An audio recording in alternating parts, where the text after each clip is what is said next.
নমস্কার, আমি শুভাশিস। আমাদের একটা গল্প হোক ইউটিউব চ্যানেলে আপনাদের স্বাগত। আজকের গল্প বিভূতিভূষণ বন্দ্যোপাধ্যায়ের কাহিনী অবলম্বনে বিধু মাস্টার। গল্প পাঠে এবং সমগ্র পরিচালনায় আমি শুভাশিস। বিশেষ সহায়তায় দেবযানী। পোস্টার এবং সাউন্ড এফেক্ট শুভ। বিধু মাস্টারের কথা আমি কখনো ভুলতে পারবো না। তার স্মৃতি হয়তো আজীবন আমায় বহন করে বেড়াতে হবে। মাত্র কটা মাস তিনি আমার কাছে এসেছিলেন, তারপর চলে গেলেন। শুধু এই ক্ষণিকের পরিচয় আজ অমর হয়ে রয়েছে। বেশ মনে আছে, সে দিনটা ছিল রবিবার। আমি সকালবেলায় কৌমুদি খুলে ধাতুরূপ মুখস্থ করছি, চোখ বন্ধ করে দুলে তুলে। এমন সময় বাইরে কে যেন ডাকলেন, হারানবাবু, হারানবাবু আছেন নাকি? হারানবাবু। আমি জানলা দিয়ে মুখ বার করে প্রশ্ন করলুম, কাকে চাই? এখানে হারানবাবু বলে কেউ থাকেন? থাকেন, তিনি আমার কাকা। তাকে একবার দেখে দাও তো। কি দরকার? তার কি একটা টিউটর চাই। সত্যি তো, মেজ কাকা আমাদের জন্য একটা টিউটর চাই বলে খবরের কাগজে একটা বিজ্ঞাপন দিয়েছিলেন। কথাটা আমি একেবারে ভুলে গিয়েছিলাম। বলুন, আপনি বুঝি সেই বিজ্ঞাপন দেখে এসছেন? হ্যাঁ। তা ভেতরে আসুন, আমি মেজ কাকাকে ডেকে দিচ্ছি। ছিপছিপে লম্বা কালো পানা লোকটা অত্যন্ত দ্বিধায় অতি সন্তর্পণে আমাদের বৈঠকখানায় প্রবেশ করলেন। আমি বললুম, বসুন, আপনি বসুন। তিনি ভয় ভয় যেন একবার আমার দিকে তাকিয়ে একখানা পাশের বেঞ্চে বসলেন। আনারি লোকটাকে দেখে আমার মাস্টারের প্রতি সকল শ্রদ্ধা তিরোহিত হলো। বললুম, ওই চেয়ারটায় বসুন না। তিনি প্রথমে বললেন, থাক থাক। তারপর একখানা চেয়ারে গিয়ে বসলেন। আমি ফ্যানটা খুলে দিয়ে আস্তে আস্তে ওপরে চলে গেলাম মেজো কাকাকে ডেকে দিতে। মেজো কাকা এলেন, আমিও এলুম তার পিছু পিছু। আর এলো ঝন্টু, মিন্টু, চাঁদু ও রেবা। মেজো কাকা বৈঠকখানায় ঢুকতেই তিনি চেয়ার ছেড়ে উঠে হাত জোর করে তাকে নমস্কার করলেন। নমস্কার নমস্কার। মেজো কাকা বললেন, আপনি আজকে সকালে কাগজে বিজ্ঞাপন দেখে আসছেন? হ্যাঁ হ্যাঁ হ্যাঁ। মেজো কাকা আবার বললেন, এই 5টি ছেলে মেয়েকে পড়াতে হবে, রাতে 3 ঘন্টা। মাইনে তো লিখে দিয়েছি 7 টাকা, কামাই করলে চলবে না। না, তিনি বললেন, না না, কামাই করবই বা কেন? মেজো কাকা বললেন, তা আপনি কোথায় থাকেন? শ্রীনাথ দাস লেনে। আপনার নাম? শ্রী বিধুভূষণ চট্টোপাধ্যায়। কতদূর লেখাপড়া? Matric pass. কথাটা শুনে মেজো কাকা ঠোঁট কামড়াতে লাগলেন। টেবিলের উপর বার 3 ডান হাত দিয়ে আঘাত করলেন। তারপর বললেন, আপনি 4th ক্লাসের ছেলেকে পড়াতে পারবেন তো? 4th ক্লাসে পড়ি কেবল আমি, এদের দলের মধ্যে সবচেয়ে বড়। আমার বুক গর্বে ফুলে উঠল। আমি বিধু মাস্টারের মুখের দিকে অপলক দৃষ্টিতে তাকিয়ে রইল। তিনি বললেন, তা পারবো না কেন? মেজো কাকা বললেন, বেশ ভালো, সোমবার থেকে কাজে লাগবেন। তাহলে ঠিক সন্ধ্যে 6টার সময় ঠিক মতো আসবেন। তারপর আমায় বললেন, এই শোনো, ইনি তোমাদের নতুন মাস্টার, এনার কাছে মন দিয়ে পড়বি। ইনি তোদের নতুন মাস্টার, এনার কাছে মন দিয়ে পড়বি, বুঝলি? তারপর সোমবার তিনি এলেন ঠিক 6টার সময়। আমাদের সকলের নাম জিজ্ঞাসা করলেন, আমাদের বইগুলো উল্টে পাল্টে দেখলেন। বেশিক্ষণ দেখলেন আমার ইংরেজি বইখানা। বললেন, বেশ শক্ত বই পড়ানো হয়তো। তার কথা শুনে আমার কি আনন্দই না হলো। আমি বললুম, আমাদের আবার ইংরেজি, ফিজিক্স, কেমিস্ট্রি পড়ানো হয়। তিনি অবাক হয়ে গেলেন, বললেন, তাই নাকি? আমি তাকে আমাদের সায়েন্স বইখানা এনে দেখালো। তিনি বললেন, কি পড়া হয়েছে? প্রপার্টিজ অফ এয়ার আর ব্যারোমিটার। আমার কথাগুলো শুনে তিনি বেশ চমকে গেলেন এবং আমি খুব কৌতুক বোধ করলুম। তিনি তখন রেবাকে জিজ্ঞাসা করলেন, তোমার নাম কি খুকি? রেবা লজ্জায় মুখ নিচু করল। নতুন লোক দেখলে ওর ওই রকম লজ্জা হয়। আমি বললাম, বল না রে, কি নাম? তিনি তখন রেবার পশমের মতো কোমল চুলে হাত বুলিয়ে দিতে লাগলেন। রেবাও অনেক কষ্টে বলল, লেবা। ও রয়ের উচ্চারণ করতে পারে না। তিনি বললেন, বাহ বাহ, বেশ নাম তো, খাসা নাম তো তোমার। কিন্তু যত দিন বয়ে গেল রেবার লজ্জাও তত কমে যেতে লাগলো, আর বিধু মাস্টারও রেবাকে বেশি ভালোবাসতে লাগলেন। শুধু রেবাকেই না, তিনি আমাদের সবাইকে খুব ভালোবাসতেন। তিনি পড়াতে আসার পর প্রায়ই একজন ফেরিওয়ালা সুর করে হেঁকে যেত অবাক জলপান, স্বাধীন ভাজা, ঘুগনি দানা। মাস্টারমশাইও আমাদের প্রায়ই কিনে খাওয়াতেন। নতুন মাইনে পেয়ে তিনি আমাদের সবাইকে 12 আনার কুলফি বরফ খাইয়েছিলেন। সবাই তাই মাস্টারকে খুব ভালোবাসত। তাকে আদেও দেখতে পারতাম না, কেবল আমি। কেন তা আমি জানি না। তথাপি আমার অনিচ্ছায় তার অধীনে থাকতে হতো, কারণ মেজো কাকার হুকুম। মেজো কাকাকে আবার সবাই আমরা ভয় করি, মা বাবার চেয়েও। সুতরাং আমি খুঁজতে লাগলাম মাস্টারের ভুল ত্রুটি, যাতে আমি তার হাত থেকে রেহাই পাই। একদিন আমি জিজ্ঞাসা করলাম, মাস্টারমশাই, পাহাড়ের হাইট মাপতে গেলে ব্যারোমিটার কি দরকার লাগে? তিনি বললেন, দরকার লাগে নাকি? কে বলল? স্কুলের মাস্টার। তা হবে, কোথায় লেখা আছে বলো তো? সায়েন্সের বইতে। দেখি সায়েন্সের বই।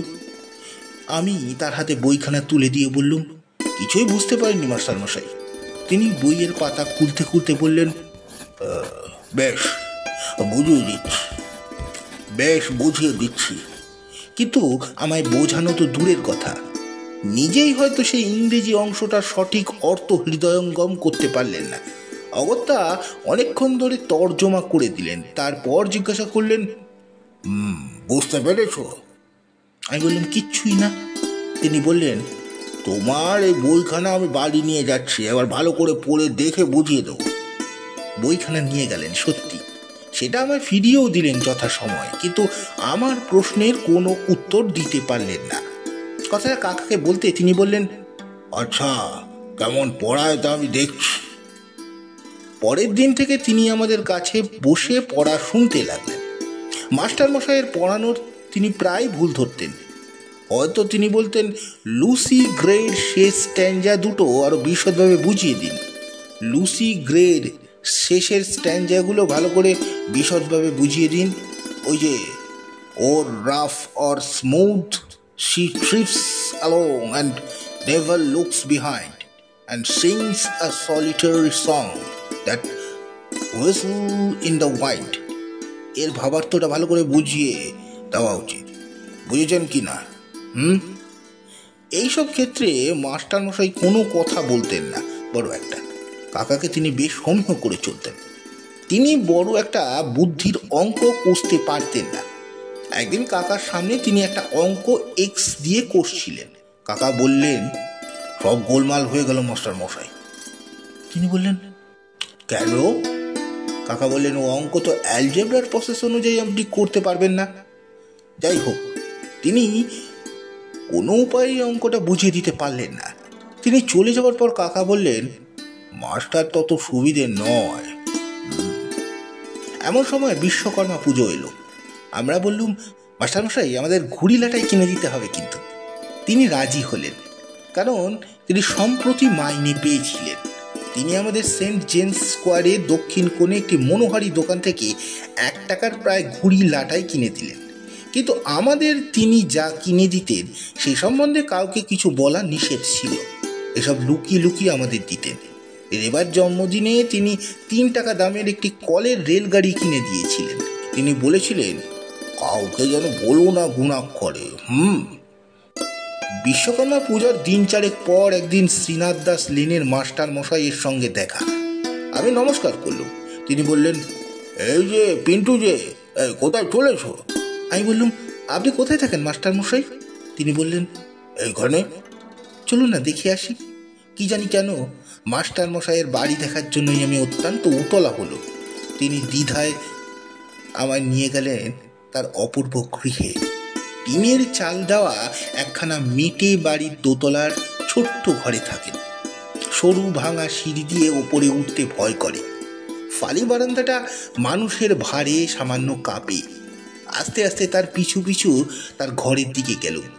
তিনি গিয়ে তার ঘরের তালা খুললেন। অপরিষ্কার অপরিসর ঘর, দেওয়ালে কতগুলো ক্যালেন্ডার টাঙানো, পাশে একখানা বিবেকানন্দের ছবি, মেঝের ওপর একটা খাটিয়া পাতা, তার ওপর একটা কালো তেল চিটে বালিশ। মাস্টার মশাই আমায় বসিয়ে আসছি বলে কোথায় চলে গেলেন সহসা। তারপর আমি তার ঘরখানা ঘুরে ঘুরে দেখতে লাগলো। বড় দুঃখ হলো তার দরিদ্রক্লিষ্ট অবস্থা দেখে। ঘরের মধ্যে একখানা কাপড়ও নেই, যদিও বা একখানা কাপড় আছে তাও শত ছিন্ন, অত্যন্ত কালো। একটা জামা ও একটি মাত্র কাপড়, তাকে পরে দিন কাটাতে হয়। আমার বড় অনুকম্পা জাগলো তার প্রতি। তাকে যে আমি এত ঘৃণা করতুম তা একবারে বিস্তৃত হলো। হঠাৎ যেন আমি একেবারে বদলে গেলুম। এমন সময় মাস্টার মশাই একটা ঠোঙা খাবার নিয়ে ঘরে ঢুকলেন। আমি ব্যথিত সুরে বললুম, এইসব আবার কেন মাস্টার মশাই? তিনি আমার কথা শুনে একটু আশ্চর্যান্বিতই হলেন। আমতা আমতা করে বললেন, না না, এ আমার এমন কি, না না, এ আর এমন কি। আমি বুঝলাম যে তার শ্রমের পারিশ্রমিকটা এমন করে অপচয় করা তার শরীরের বিন্দু বিন্দু রক্ত গ্রহণ করার সামিল। আমি তীব্র প্রতিবাদ করলাম, না, এ কখনোই হবে না। আমার দৃঢ় প্রতিজ্ঞা দেখে তার মুখের চির প্রফুল্ল হাসি আকস্মাৎ যেন হঠাৎ মিলিয়ে গেল। তিনি মুখ চুন করে বললেন, এ কি বলছো কিন্তু? তার সাহস হলো না কিছু বলতে। যাই হোক, বাড়ি ফেরার পথে সেই দিনই আমি প্রতিজ্ঞা করলাম যে মাস্টার মশাই যাতে আমাদের জন্য তার মাইনে থেকে কিচ্ছু খরচ না করেন তার ব্যবস্থা করতে হবে। হাজার হোক বেচারা ওই কোটি টাকা সম্বল করে কলকাতায় বাস করছেন। কিন্তু আমার প্রতিজ্ঞা মতো কাজ করবার আগেই একটা বিশ্রী ঘটনা ঘটে গেল। মেজ কাকা একদিন আমার ট্রান্সলেশনের খাতাগুলো দেখতে দেখতে মাস্টার মশাইকে বললেন, এইসব কি পড়াচ্ছেন মাস্টার মশাই? ইংরেজি আপনি দেখছি কিছুই জানেন না। I live in a boarding সেন্টেন্সটার মধ্যে ইন কি এমন অপরাধ করেছে যে ওকে তুলে আপনি অ্যাড বসিয়ে দিলেন? আসলে ওর ভুল কোথায় তা তো দেখতে পেলেন না। আর every bush and every tree in the bird সেন্টেন্সটা ওয়াজ কেটে ওয়্যার করলেন কোন গ্রামার অনুযায়ী? কোন গ্রামার অনুযায়ী? আপনি 4th ক্লাসের ছেলে পড়াবেন কেমন করে? মাস্টার মশাই মুখ নিচু করে রইলেন।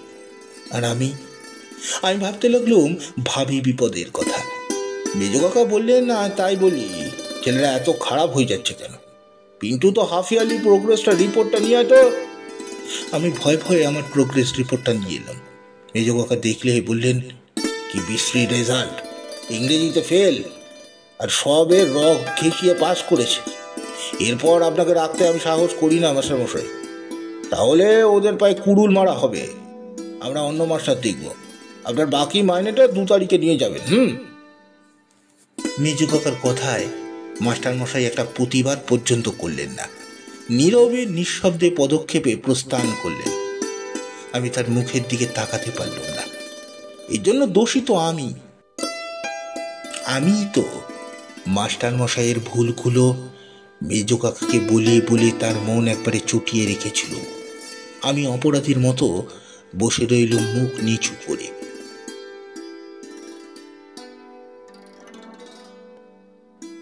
সমাপ্ত।